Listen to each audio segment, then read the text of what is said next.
코로나 전이라면 서로 껴안고 손 붙들고 인사하겠지만은 코로나 시국인 만큼 사랑의 눈 인사로 사랑합니다, 축복합니다의 메시지를 눈으로 좀 보내시면서 인사하시기를 바랍니다.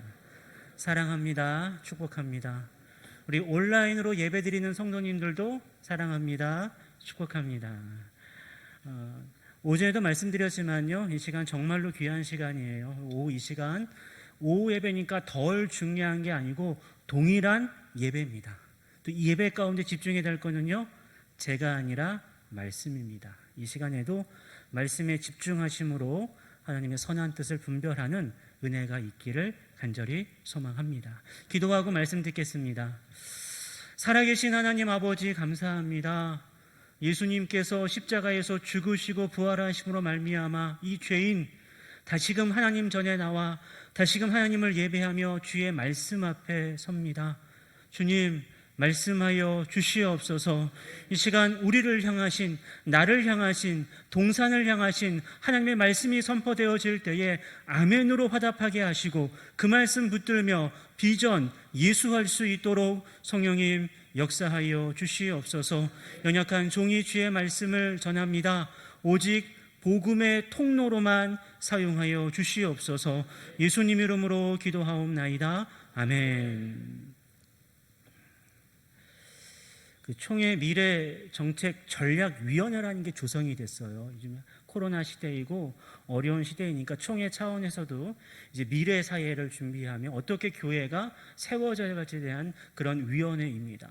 그 위원회가 작년에 전국교회를 대상으로 설문조사를 좀 했습니다. 그래서 향후 10년 내에 한국 사회에 어떤 위기가 도래할 것인지에 대한 설문조사를 했어요. 그 결과가 약간 충격적인데요. 경제적 양극화와 고용 불안이 있을 거라는 수준이 거의 반 이상 가까이 되고 있고요. 저출산과 고령화의 문제가 더 심화될 거라는 것이 앞으로 예측하고 있는 부분이에요. 여러분 지금 느끼실지 모르겠지만 우리가 그러면 좀 심각한 상태에 처해 있다는 것입니다. 뿐만 아니라 더 결정적인 건 뭐냐면요, 종교심이 약화될 거라는 예측이 나오고 있어요. 종교심이라는 게 특히 우리 한국민들에게 많은 거예요.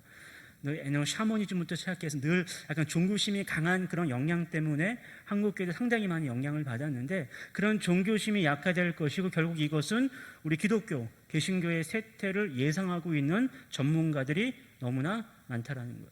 이게 한 번만 실시한 조사가 아니라 두 번에 걸쳐서 실시한 걸 통해 볼 때에 꽤나 객관적이라는 사실을 우리가 알 수 있습니다. 마치 이것을 반영이라도 하듯이 작년에 우리 총회에서요, 그 전국 청소년 1000명을 대상으로 해서 청소년 종교 실태에 관한 설문조사를 했어요.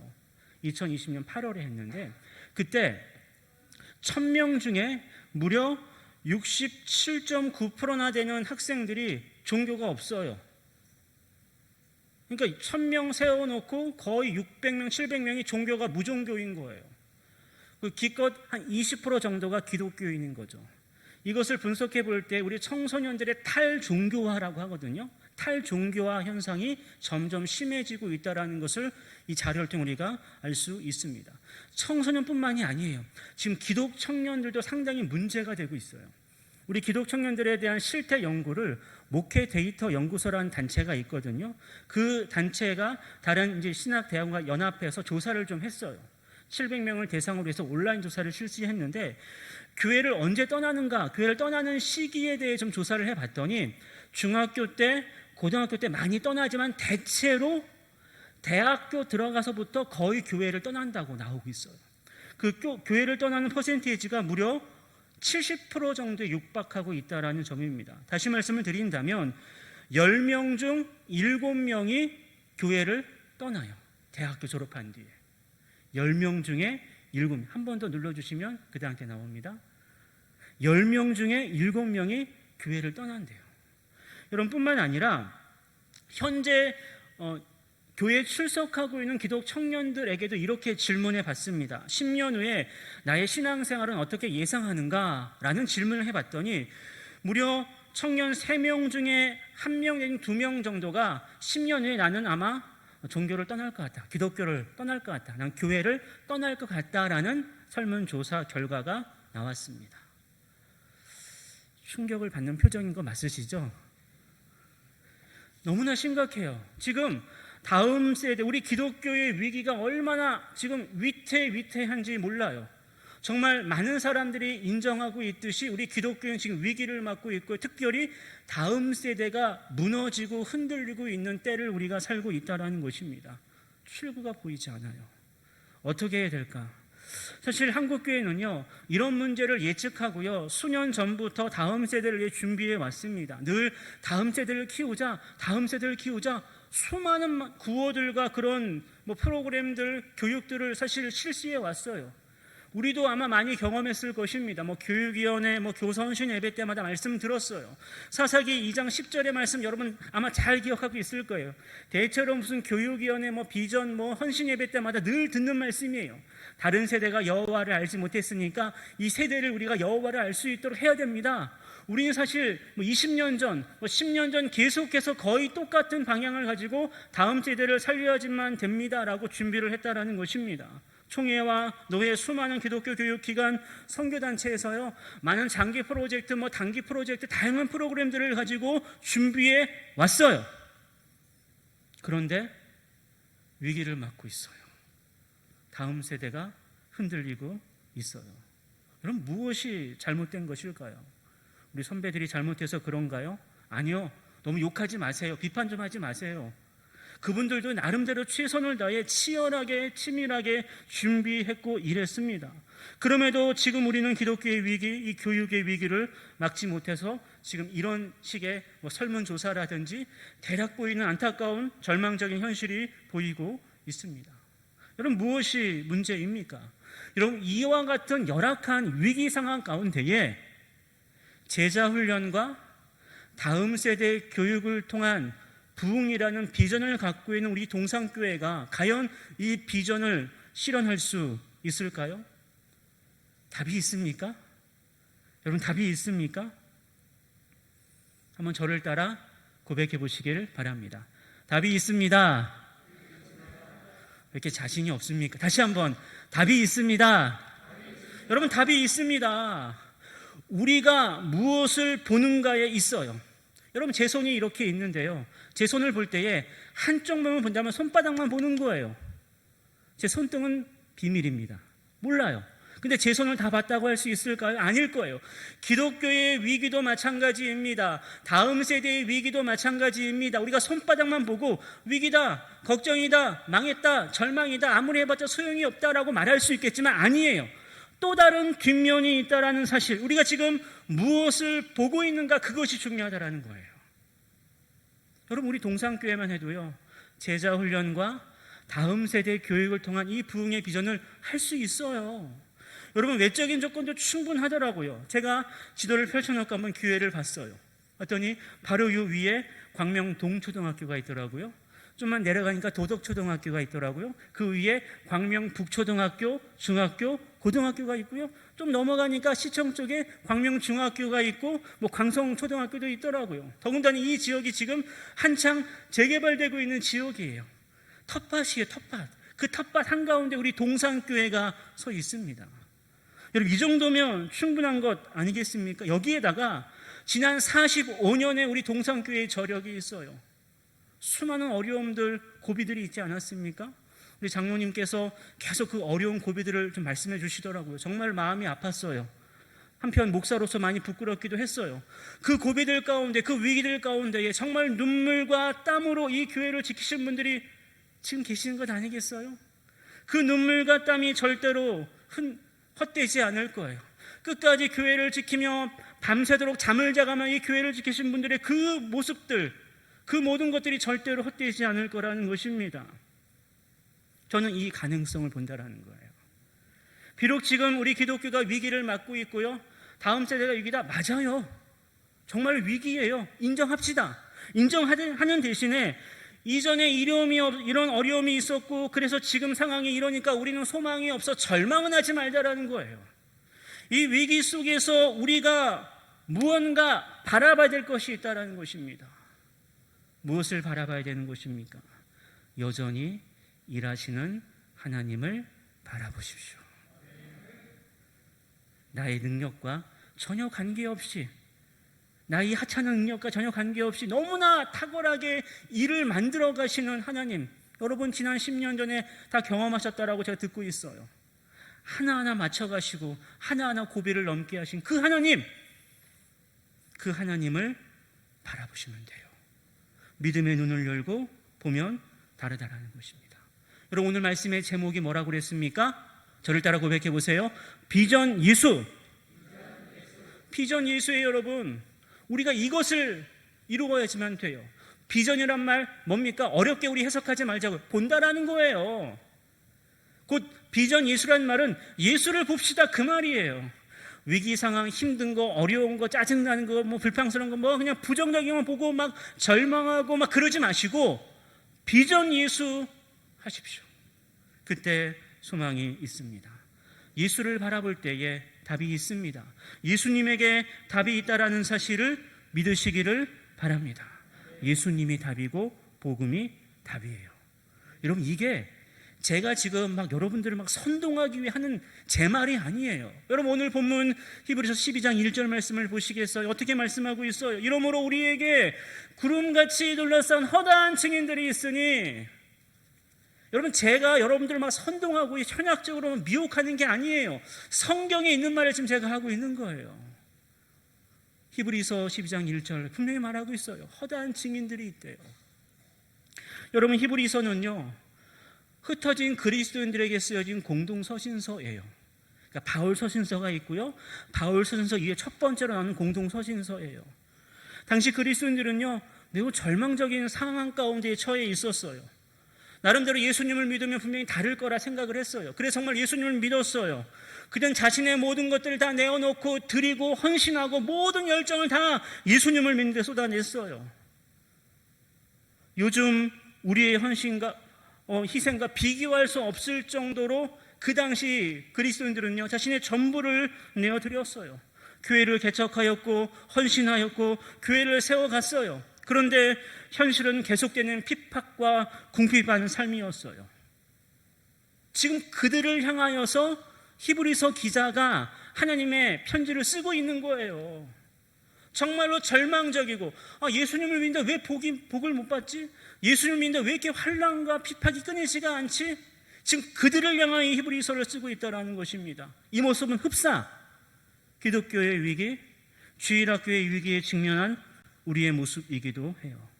여러분, 이와 같이 절망할 수밖에 없는 흩어진 그리스도인들에게 히브리서 기자는요 거창한 그 무언가를 요구하지 않는다라는 거예요. 이 점이 정말로 좋아요. 히브리서 기자는요 세미나를 열고 컨퍼런스를 개최하고 색다른 제자훈련 프로그램들을 만들고 독특한 교육 정책을 세우고 등등 이런 일을 하라고 서신서에 쓰고 있지 않아요. 어쩌면 이렇게 하는 것이 매우 현실적인 문제일 수 있어요. 야, 이렇게 힘드니까 이렇게 좀 대강 넘기고 적당히 해라. 이럴 때면 이렇게 하고 저렇게 해라. 그런 게 현실적으로 도움이 될 것 같은데 히브리서 기자는 그와 같은 언급이 전혀 없어요. 대신에 히브리서 기자는 무엇을 강조하고 있는지 아십니까? 예수 그리스도예요. 예수 그리스도께 초점을 맞추고 있어요. 여러분 히브리서를 살펴보세요. 히브리서가 강조하고 있는 게 예수 그리스도예요. 1장부터 10장까지의 내용들을 봐도 예수 그리스도밖에 없어요. 예수를 깊이 생각하라. 대제사장이신 예수, 영원한 제사장이신 예수, 영원한 속죄제물이 되신 예수, 단번에 모든 죄를 속죄하신 예수밖에 없다라는 거예요. 그리고 11장에서 그 예수로만 살아갔던 믿음의 사람들 쭉 나열해요.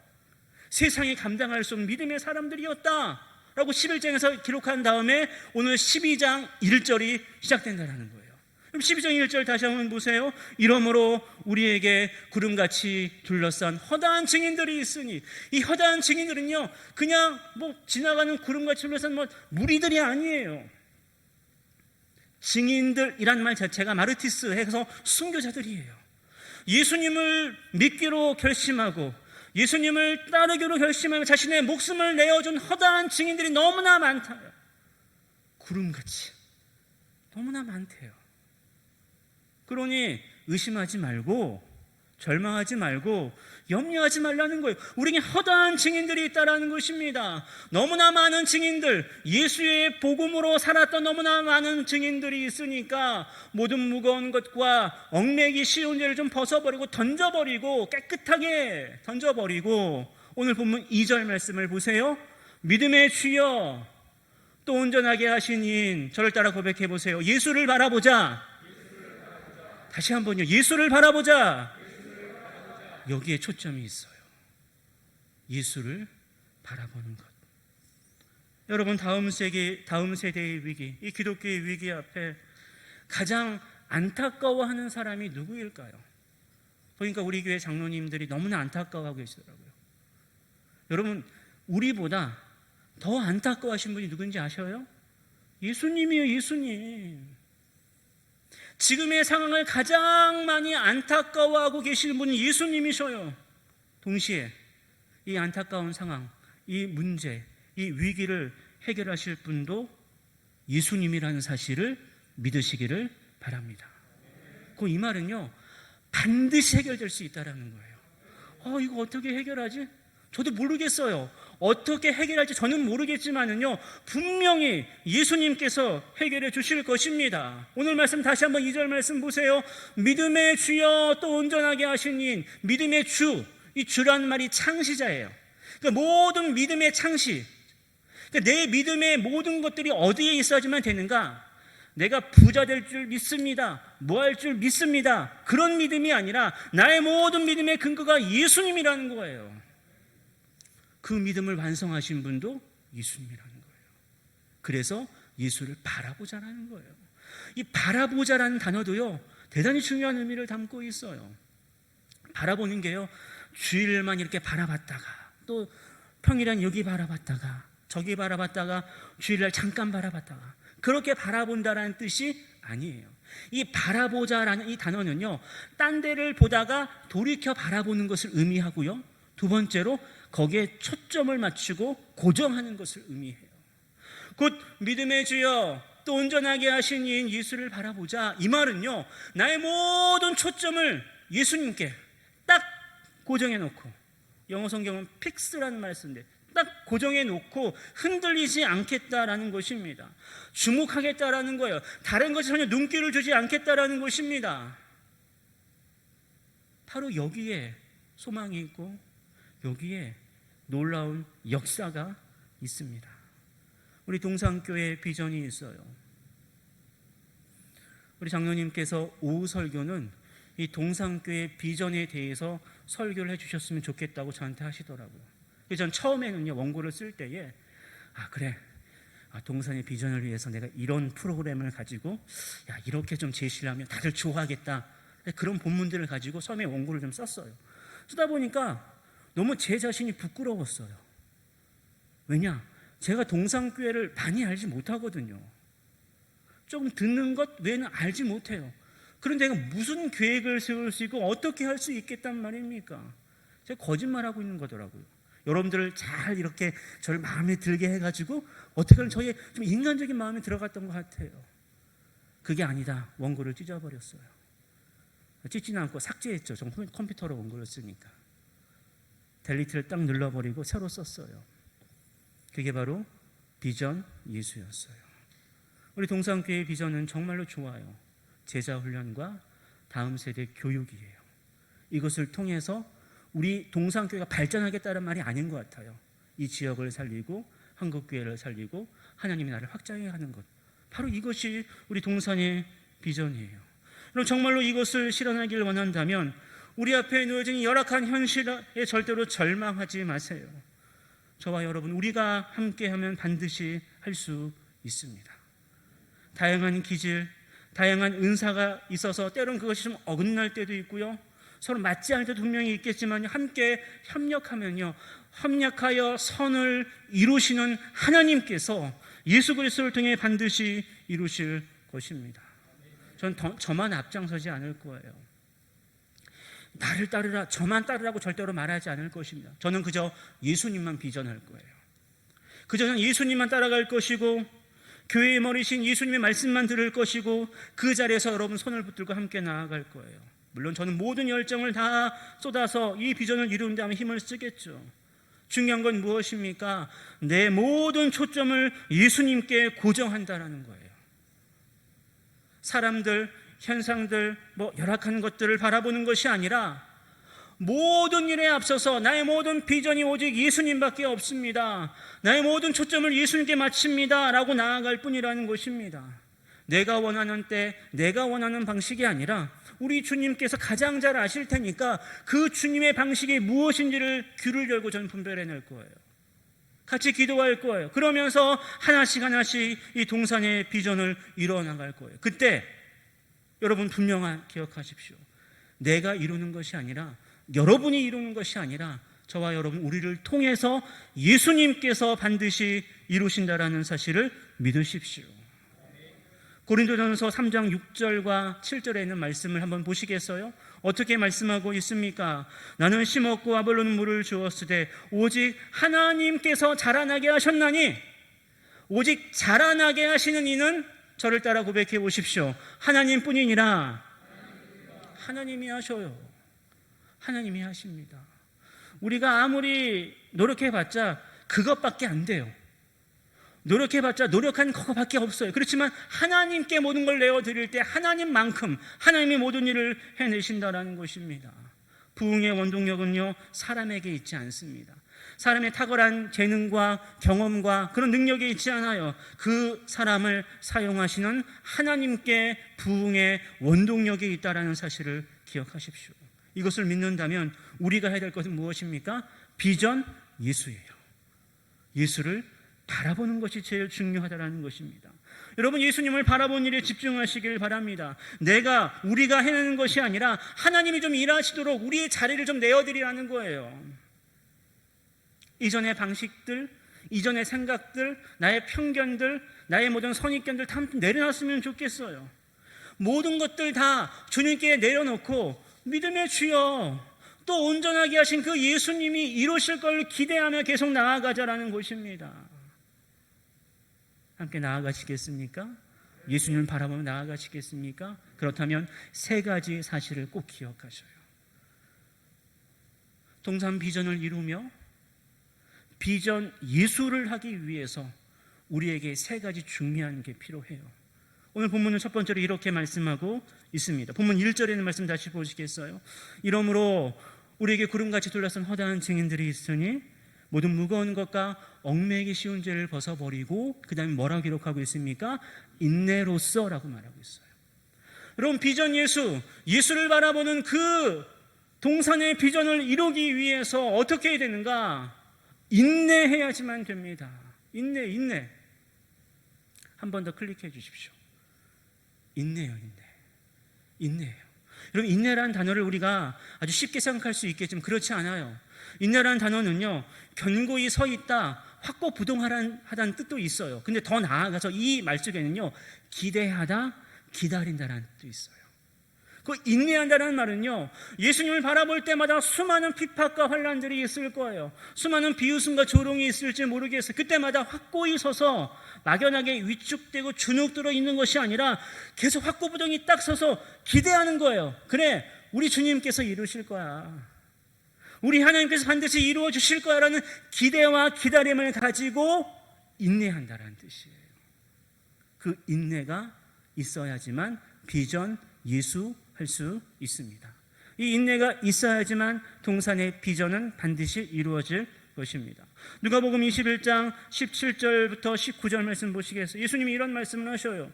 너희가 내 이름으로 말미암아 모든 사람에게 미움을 받을 것이나, 내 이름 때문에, 비전 예수한 것 때문에 많은 미움과 핍박과 어려움들이 있겠지만은 너희 머리털 하나도 상하지 않겠다. 너무 좋아요. 그 다음 말씀 어떻게 말씀하고 계십니까? 너희의 인내로 너희 영혼을 얻으리라.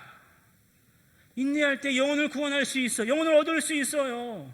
우리 예수님께서 이 한 영혼을 위해서 오셨는데 우리도 인내하며 비전 예수할 때에 이 영혼을 구할 수 있다라고 예수님께서 친히 말씀하고 계셔요.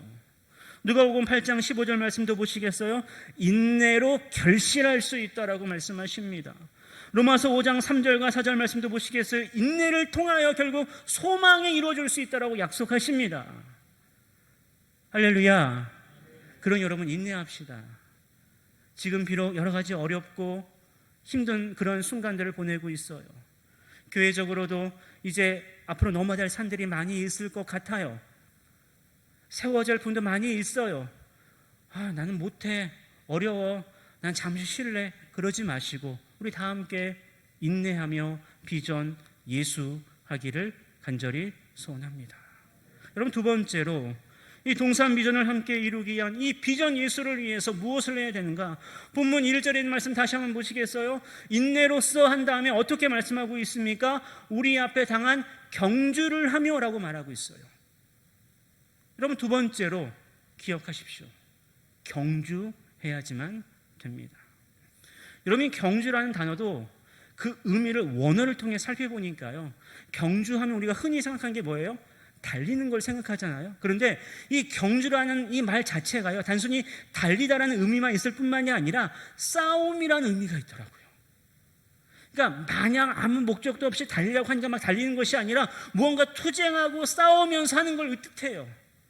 여러분, 비전 예수를 위해 이러한 선한 싸움, 영적인 싸움이 필요한 거예요. 그게 바로 경주예요. 그래서 바울은요, 디모데후서 4장 7절과 8절에서 나는 선한 싸움을 싸우고 할 때 이 싸움이란 단어가 히브리서 12장 1절에는 그 경주라는 원어랑 똑같아요. 한글로는 다르게 보이지만 원어는 똑같아요. 아곤이라는 단어를 쓰고 있어요. 싸우는 거예요. 선한 싸움을 싸우는 거예요. 선한 경주를 했다라는 거예요. 바울이 디모데후서를 기록할 때의 상황이 어떤 상황이었어요? 이제 복음을 전하다가 옥에 갇혀서 순교를 얼마 앞둔 상황 가운데에 쓴 서신이 이 디모데후서였어요. 평생 다메섹 도상에서 회심한 뒤에 한 30년, 40년 가까이 오직 예수 그리스도와 그가 십자가에 못 박히신 것 외에는 아무것도 알지 아니로 작정하며 그리스도만을 자랑했던 사람이었어요. 그 사역을 싸웠다라는 거예요. 그 믿음의 싸움을 싸우고 나의 달려갈 길을 마치고 믿음을 지켰으니 다른 게 없어요. 내가 열심히 싸웠으니까 내게 이런 공로가 있지, 내가 이만큼 고생을 했으니까 이만큼 날 보상해 줘야 돼, 그런 어떤 보상심리, 공로의식, 얼마나 우리의 교회를 병들게 하고 우리의 신앙을 병들게 합니까? 그게 아니에요. 비전 예수하면서 우리가 경주하며 나아가는 건 믿음을 지키기 위해서예요.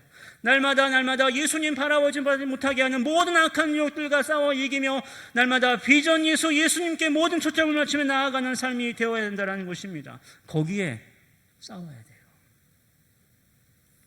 돈을 벌겠다고 막, 건강을 어떻게 해보겠다고 막 싸우고 치열하게 막 다이어트하고 막 그러시는 분들도 많이 계시는데 잘하십시오. 좋으니까요. 대신에 믿음의 선한 싸움은 더 하십시오. 경주하십시오. 사도행전 20장 24절에서 내가 달려갈 길과 주 예수께 받은 사명. 여러분, 이 하나님의 은혜의 복음을 전하는 그 모든 일에 있어서 나의 생명조차 귀하게 여기지 아니하며 나아가는 이 헌신, 이 경주, 이 믿음의 싸움이 우리 가운데 있을 때에 비전 예수할 수 있어요. 동산의 비전을 이룰 수 있다는 것입니다. 빌립보서 3장 14절 말씀처럼 폿대를 향하여 그리스도 예수 안에서 하나님이 위에서 부르신 부름의 상을 위하여 달려가노라. 날마다 우리의 모든 목적이요, 우리의 모든 초점이 예수님께 있는 거예요. 그 부름의 상을 위해서 함께 달려가기를 원합니다. 경주하길 원해요. 쉽지 않은 싸움이 되겠지만요, 치열하게 기도하며 나아가는 은혜가 있기를 원합니다. 그때 하나님께서 이루셔요. 예수님께서 반드시 비전 예수하며 제자훈련과 다음 세대 교육을 통한 부흥의 역사를 우리 동산에 주실 줄 믿습니다. 마지막으로 여러분, 이 동산 비전을 함께 이루기 위해서, 비전 예수를 하기 위해서 무엇이 필요한가? 오늘 본문 2절에 있는 말씀이 마지막으로 이렇게 권고하고 있어요. 믿음의 주여 또 온전하게 하신 예수를 바라보자. 그는 그 앞에 있는 기쁨을 위하여, 그 다음 함께 저를 따라 고백해 보십시오. 십자가를 참으사. 마지막으로 필요한 게 십자가예요. 십자가가 모든 것의 완성이 되어야지만 돼요. 내가 인내하고 내가 경주하는 그 모든 일들 가운데 정말로 고통이 많이 있어요. 그래서 더욱더 예수님께 모든 초점을 맞추며 나아가야 돼요. 나아갈 때마다 얼마나 많이 힘들겠습니까? 얼마나 많은 어려움들이 있겠어요. 말 안 해도 다 합니다. 그때마다 우리 앞에 놓인 기쁨을 좀 보라는 거예요. 기쁨. 그 기쁨이 잠깐 누리는 일시적인 기쁨이 아니에요. 이 기쁨을요, 히브리서 기자는 어떻게 표현하고 있습니까? 하나님 보좌 우편에 앉는 기쁨이라고 말하고 있는 거예요. 영원한 삶, 영원한 천국 보좌, 우리의 본향이지 않습니까? 이 땅은 그저 살아가는 나그네일 뿐이에요. 우리의 진짜 고향은 천국입니다. 우리의 모든 소망은 이 땅에 있는 것이 아니에요. 이 땅에 살면서 큰 집에 살고 좋은 자동차를 타고 좋은 직장에 다니고 좋은 곳에 여행 다니고, 그게 우리 인생의 목적이 아니라는 거예요. 우리 진정한 인생의 목적은요, 하나님 보좌 우편에 앉는 것. 믿으십니까? 다른데 앉고 싶으세요? 하나님 보좌 우편에 앉는 것.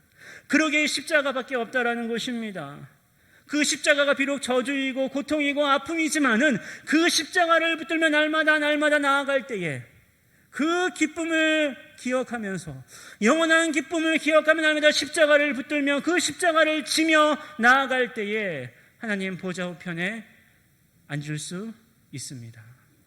동산 비전은 분명히 이룰 수 있을 거예요. 그럼 고난을 두려워하지 말라는 거예요. 고난을 각오하라는 거죠. 로마서 8장 17절과 18절 보면요, 자녀이면 또한 상속자 곧 하나님의 상속자여 그리스도와 함께한 상속자니 우리가 그와 함께 영광을 받기 위해 고난도 함께 받아야 된다는 사실을 분명히 말씀하고 있어요. 왜냐? 이 고난은 장차 우리가 누릴 그 영광과 비교할 수 없는 고난이라는 거예요. 조금 많이 힘들고 어렵겠지만 조금만 참자라는 거죠. 그 앞에 있는 기쁨을 위하여 십자가를 참으신 예수님처럼 그 고난 앞에 인내하며 경주하며 십자가 붙들며 참는다는 것입니다. 베드로전서 4장 13절과 14절 말씀도요, 오히려 너희가 그리스도의 고난에 참여하는 것으로 즐거워하라고 말할 정도예요. 너무나 예수님 때문에 이 십자가를 붙드는 것 때문에 힘들고 어려워, 그러면 즐거워하래요. 그 고난이 결국 진정한 복이 되고 진정한 영광이 되기 때문에. 심지어는 어떻게 말씀하고 있어요? 그리스도의 이름으로 치욕을 당하면 복이 있는 자라고. 행복한 사람이래요.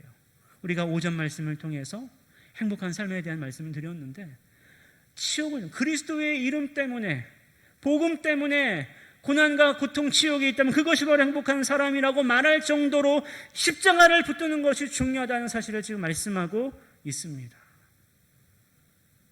십자가가 결국 우리에게 승리를 안겨다 줄 거예요. 십자가가 마침표가 될 것입니다. 골로새서 2장 14절과 15절 말씀 분명히 우리에게 약속하고 있어요. 십자가로 그들을 이기셨느니라. 도저히 이길 수 없어 보이는 그 통치자들, 그 권세들, 그 영적인 세력들 우리가 어찌 이길 수 있겠습니까? 오직 십자가밖에 없는 거예요. 그 십자가의 은혜의 십자가의 능력으로 말미암아 우리가 이길 수 있는 거예요. 내가 이기는 것이 아니라 그 십자가가 우리를 승리하게 만들다라는 사실.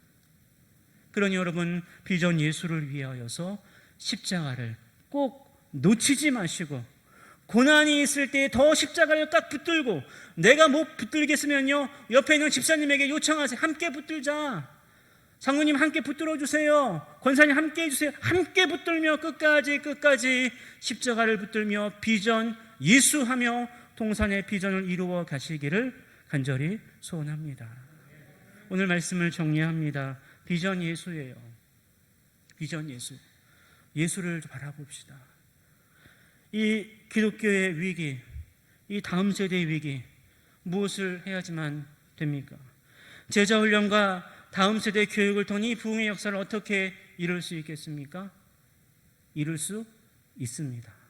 허다한 증인들, 예수님만 따르고 예수님을 위해 기꺼이 자신의 모든 것들을 내어준 그 증인들, 허다한 증인들이 있어요. 그 증인들이 했던 건 딱 하나였어요. 뭐였습니까? 예수를 바라보자였어요. 비전이 있었다라는 거예요. 예수님께 딱 초점을 고정해놓고 흔들리지 않았어요. 그리고 어떻게 나아갔습니까? 인내했습니다. 어떻게 했습니까? 경주했어요. 싸웠어요. 그리고 그 싸우며 힘들고 어려운 그 십자가를 붙들며 나아갔다라는 것입니다. 그때 비전 예수하며 동산의 비전을 분명히 이룰 수 있을 것입니다.